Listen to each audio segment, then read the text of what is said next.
আসসালামু আলাইকুম প্রিয় শিক্ষার্থীরা, পূর্বের ক্লাসের মতো আজ নিয়ে আসলাম কিভাবে বাইনারি থেকে অক্টালে রূপান্তর করতে পারি। পূর্বের ক্লাসে আমরা দেখছি কিভাবে ডেসিমাল থেকে অক্টালে নিতে হয়, ডেসিমাল থেকে বাইনারিতে নিতে হয়, ডেসিমাল থেকে হেক্সাডেসিমালে নিতে হয়। তেমনি আবার আমরা দেখছি কিভাবে বাইনারি থেকে ডেসিমালে নিতে হয়, অক্টাল থেকে ডেসিমালে নিতে হয়, আবার হেক্সাডেসিমাল থেকে ডেসিমালে নিতে হয়। আজকে আমরা দেখব কিভাবে বাইনারি থেকে অক্টালে অতি সহজ পদ্ধতিতে নেওয়া যায়। সো এভাবে আমাদের প্রত্যেকটা ভিডিও সহজভাবে পেতে চাইলে আমার চ্যানেলটা সাবস্ক্রাইব করে রাখবেন এবং বেল আইকন ক্লিক করে রাখবেন। সো আজকে আমরা দেখব কিভাবে বাইনারি থেকে অক্টালে রূপান্তর করতে হয়। Binary two octal. আমরা আগে বলছি বিতে বাইনারি, ওতে octal. Okay, first of all আমাদের একটা কোয়েকশন নিতে হবে, বাইনারি কোয়েকশন।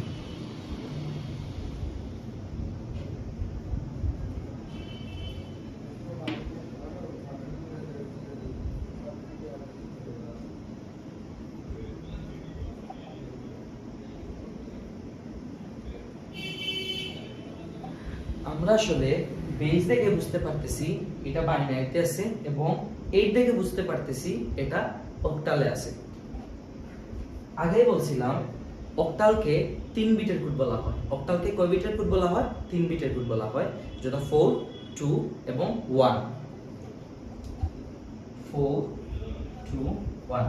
অক্টালকে কয় বিটের কোড বলা হয়? 3 বিটের কোড বলা হয়, 4, 2, 1। এখানে আমরা 4, 2, 1 লিখছি। যেহেতু অক্টালকে 3 বিটের কোড বলা হয়, সুতরাং আমরা এখানে দশমিকের 8 থেকে এখান থেকে কাউন্ট করব 3 বিট করে। 1, 2, 3। এখানে দেখেন আমরা 1, 2, 3 3 বিট কাউন্ট করছি। তেমনি ভাবে আবার 1, 2, 3 এখানে আমরা আবার 3 বিট কাউন্ট করছি। সো দশমিকের আগে এভাবে আমরা দশমিকের আগে এখান থেকে 3 বিট করে কাউন্ট করতে হবে, যেহেতু অক্টাল 3 বিটের কোড। সুতরাং দশমিকের পর থেকে এখান থেকে আমরা কাউন্ট করব 1, 2, 3। যেহেতু এই সংখ্যাটা একা আছে, একা 0 আছে, সো এখানে আমাদের কাজ হলো 0 এর পরে আরো দুইটা সংখ্যা নিতে হবে যাতে 3 বিট করা যায়।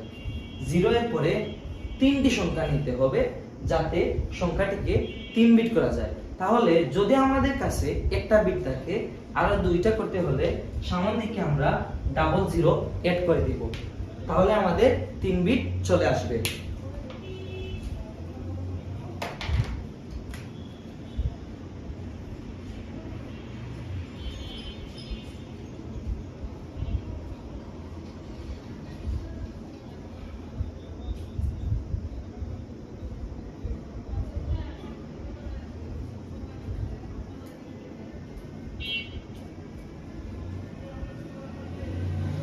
দেখেন আমরা এখানে 3 বিট এখানে লিখছি, এই 3 বিট এখানে লিখছি, দশমিক আছে দশমিক দিছি। এই দশমিকটা আপনাদের পরীক্ষা হলে দিতে হবে না, জাস্ট বোঝার সুবিধার জন্য এখানে আমি দশমিক দিছি। এরপরে এই 3 বিট লিখছি, যেহেতু আমাদের এই জিরোটা একা ছিল, তাই এর সাথে আরো দুইটা জিরো দিয়ে 3 বিট করে নিয়েছি। এখন আমরা কিভাবে এই সংখ্যার মাধ্যমে এই আনসারটা পাবো? যখন আমাদের মানের নিচে, যেমন 4, 2, 1 এগুলার নিচে যখন 0 থাকবে, তখন আমরা এগুলাকে কাউন্ট করব না, তখন এখানে হবে 0। এবং যখন 101 যেই মানটার নিচে 1 থাকবে আমরা তাকে কাউন্ট করব। 4 এর নিচে 1 আছে, আমরা 4 কে কাউন্ট করব। 1 এর নিচে 1 আছে, তার মানে আমরা 1 কে কাউন্ট করব। তাহলে 4 আর 1 5, 4 আর 1 কত হলো? 5 হলো।